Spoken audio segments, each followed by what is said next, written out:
Good morning, friends. This video is meant for all language lovers, and we are going to talk about verbs to be and some important, sentence structures in agreement with the subject and verb.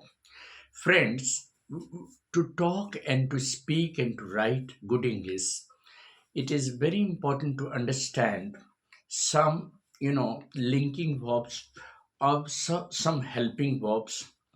Verbs to be are just like is, am, are, was, were, has, have, had, been, and being. These verbs are also known as verbs to be because they actually state the condition of a state of being. So that is the reason why they are called verbs to be. Is, am, are, was, were, has, have. These are the verbs which are used in day-to-day spoken English. For example, if you are talking about any present condition, you will say, yeah, today is Friday, tomorrow is, Saturday, it is going to be little bit colder. She is preparing for her exam. It was dark yesterday night. They were playing outside in the evening. It has been nice to talk about the progress of the country. It is being said that honesty is the best policy. Such sentences mean a lot. So the question arises where and how to use verbs to be frequently. Remember, whenever you construct any sentence in present tense, basically you are going to use is, am, are in elementary sentences. Is generally is used with the singular subject, like he, she, it. He is a student, she is a girl, it is Monday, it is very hot today. So whenever you are using singular subject, the third person, the verb will be is.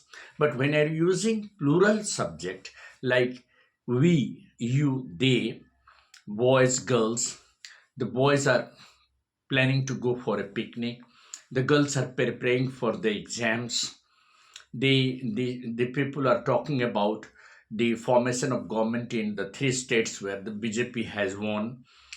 So see, the plural subjects always take plural verb. They are sincere about their work. The boys are planning for a tour. The girls are preparing for their board exams.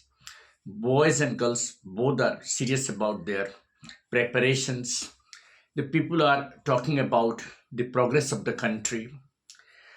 Similarly, in past tense, with the singular subject we use was, and with plural subject we use were. Like he was there at the meeting yesterday. They were present in the meeting yesterday. So when we are using they, certainly it is plural, and that is why we are using were. And when we are using he, she was at the conference day before yesterday.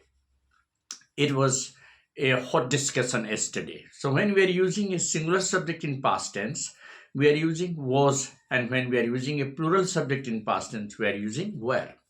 So the verb has to agree with the subject in number and person. Singular subject, singular verb, plural subject, plural verb. But with first person, we generally use the verbs to be am, which is very specific. Like I am a teacher. I am speaking right now. I am explaining subject verb agreement. I am explaining verbs to be. So I takes the verbs to be am. Now, coming to the point that whenever we construct a sentence in a spoken English, it is very important to follow the pattern subject plus verb plus object. All the time, whenever you are using and constructing a sentence, or whenever you are speaking, always follow this structure subject plus verb plus object. For example, if you are saying that the book is on the table, so you are using the book as a subject, is verb, and on the table is complement, rather it is not an object.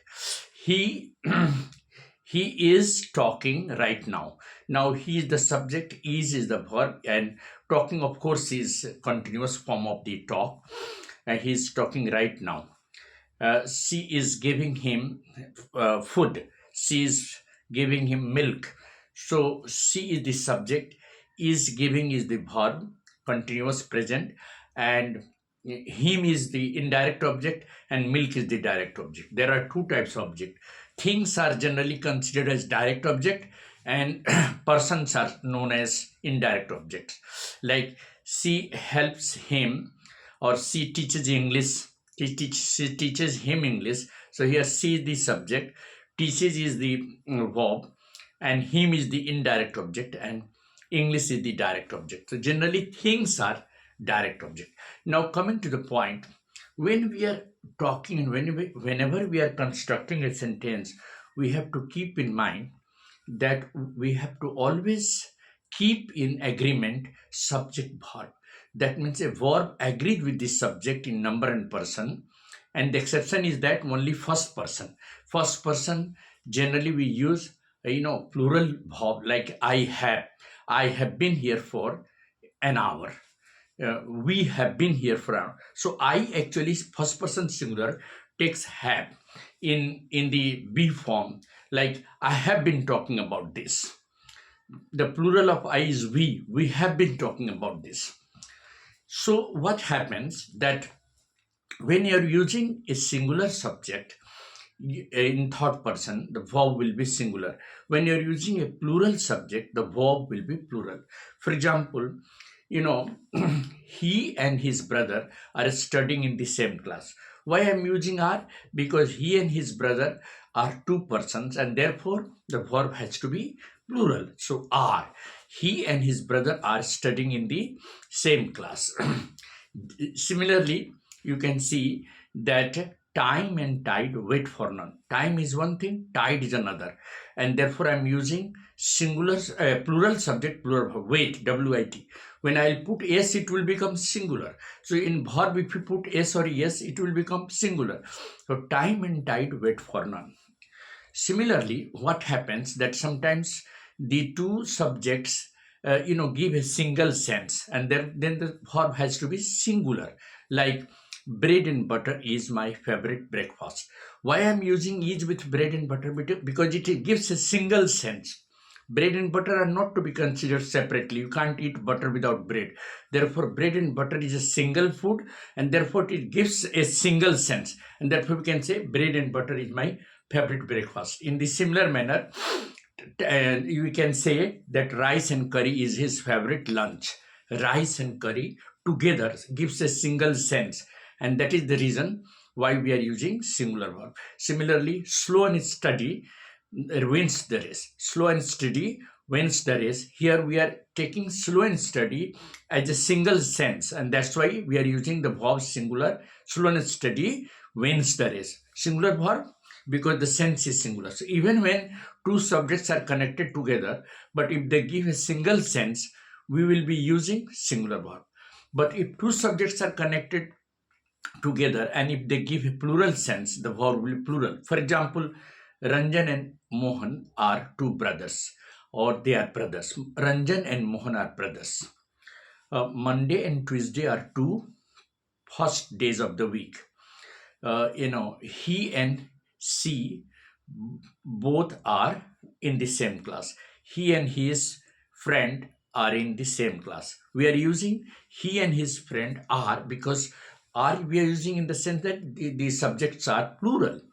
And in the similar manner, when we connect two words, two different, subjects in the way, and if they give a single sense, we will use the singular verb. Like the poet and philosopher is coming today. The poet and philosopher actually is the same person, but if we are using the before the philosopher, then there will be two persons. The poet is one person, the philosopher is another person. So the poet and the philosopher are present in the conference, or are present in the discussion. The poet and philosopher here are the two persons, and therefore the verb has to be are.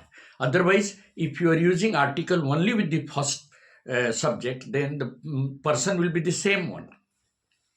Like you can say that the director and producer is coming to discuss about the film. The director and producer is the same person, but if you are using the director and the producer, then there will be two different persons, and therefore we will use the director and the producer are discussing about the pros and cons of the film.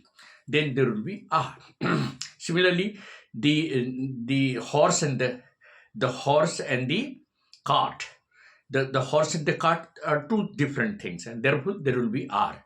Otherwise, it will be only singular.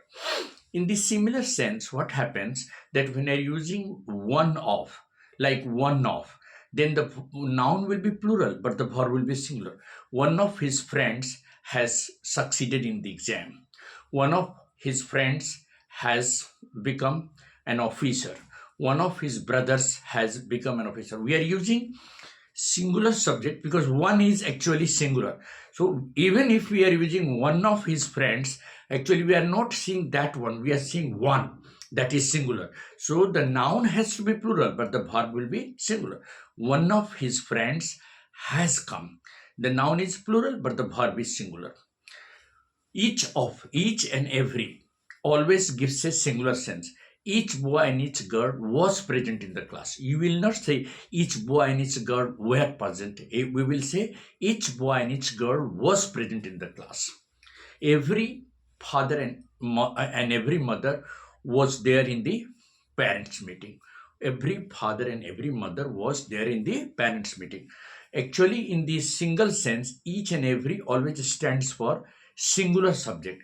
Like each of us understands this, each of them knows this, every one of us understands this. We will be using each and every in this singular sense, and therefore the verb has to be singular.